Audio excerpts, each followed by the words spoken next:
Have you ever wanted to engage your players even when they can't be on your Minecraft server? Or are you looking for a way to visualize your Minecraft world? Well, in today's video, I'll be teaching you how to do both of these things with the installation of a plugin called Dynmap.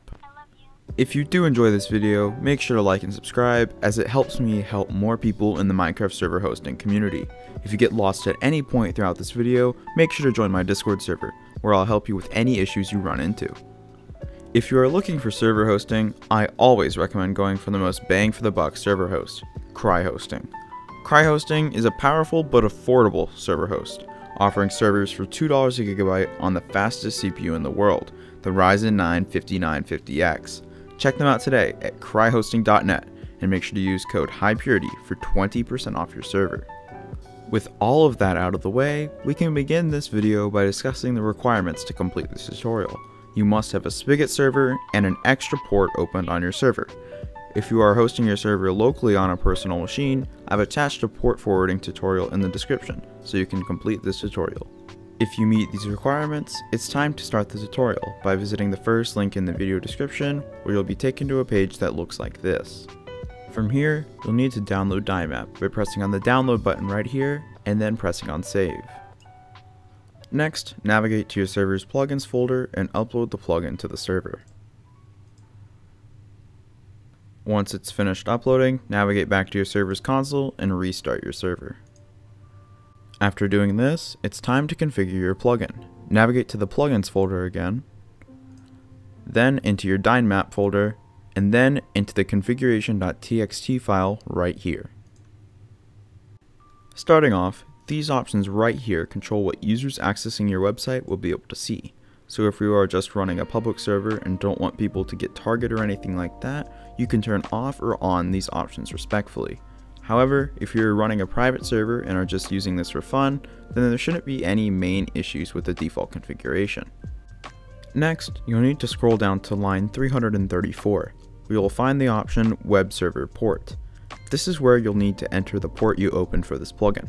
If you are on CryHosting, you can navigate to the Network tab on the left here, copy your extra port, and then put it right back into the configuration file.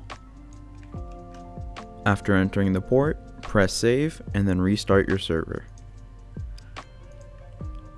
Now that you've done this, you should be able to access your web page. Navigate to a web browser and then take your server's IP address, then enter a colon, and then enter your server's port that you've allocated to Dynmap. Once the website loads, you should see something like this. However, you may notice that there are a lot of black areas on the screen. This is because Dynmap has to individually render each chunk on your screen, and it takes time to do this. Whilst there's an easy way to speed up the rendering process, if you have a server with a lot of players, or maybe a storage cap, you may want to think about changing the resolution of the renders. If storage could be a problem for you, you'll want to navigate back to your plugins folder, then to your Dynmap configuration file, and then change the option right here to low res. Then save your file and restart your server. After you've done this, you can navigate back to your game and type the command Dynmap full render. This will cause Dynmap to render your whole world, so you can have a complete Dynmap map. Please note that while this does speed up the process of your rendering, this still could take a long duration of time to complete. However, it's all dependent on your world size. If you have a super large world, I'd suggest not running the command mentioned previously and just let the chunks render over time as your players visit the various chunks. Whilst this won't be ideal in the short term, over a longer period of time the map will look like normal. If you'd like to stop this render, you can always run the command Dynmap cancel render. With this being successful, that sort of ends this tutorial.